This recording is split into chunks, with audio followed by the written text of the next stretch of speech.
My name is Lachey Miller, and I'm here to talk about gender dysmorphia for social work 5352. So, a couple of things that I learned about gender dysmorphia is that it possibly begins before age 4. I didn't know that. I thought that gender dysmorphia would begin a little bit later on in life when children become a little bit more aware of, you know, there are different biological things than as related to other sexes. So, for example, a little boy learning that he has a penis while learning a little girl has a vagina. But as I know now, it begins before age 4. So that was something interesting that I learned that I didn't know before.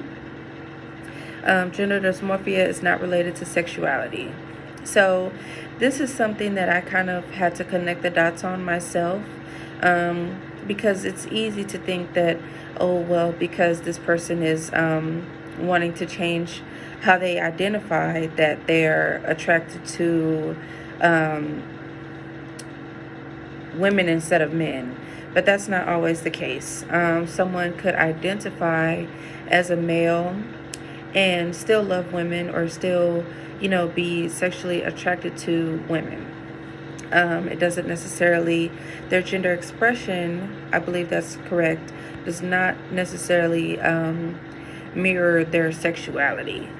I hope that I've explained that correctly. Gender identity and expression can or don't have to mirror each other. So that was something that piggybacks off of the last point that I made. How someone identifies and how they express themselves could be different. It could be maybe because the person has not fully come out yet, or that's just how they're deciding to do things. Just because someone identifies as one thing does not necessarily mean that they have to express that. So that is something that I have learned about gender dysmorphia.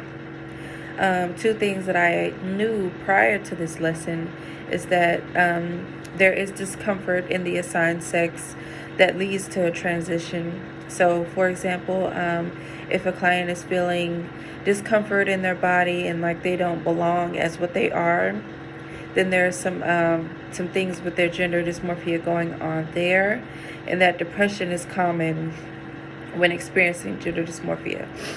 This could be because this person just doesn't feel like they are who they're meant to be, and it could be a lot of things going on in their mind, and it just leads to a new period for them, which can be very tough and a dark place for some individuals. So depression is common in relation to gender dysmorphia.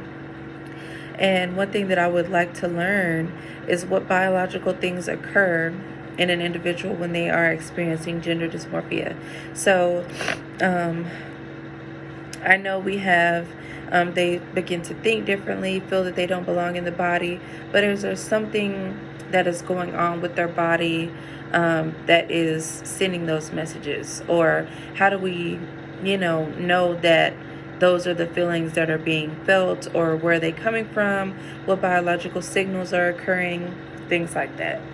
So these have been 3 things that I learned about gender dysmorphia, 2 things that I already knew, and 1 thing that I would like to know more about.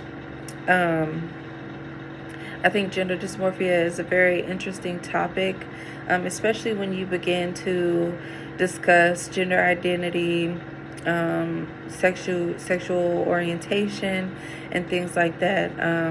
It was very eye-opening to me to learn that gender dysmorphia is not related to sexuality. I guess because I thought that how someone is identifying is how they're going to, be attracted to others. But someone could be trans woman and still being attracted to women. So that's something very interesting that I have learned, and it's fairly fine for them to express that, but that is up to their discretion and their expression. So I guess those are things that I've learned, and I am proud to call myself an ally. Now I know what that means a part of the LGBTQ community. Okay, thank you.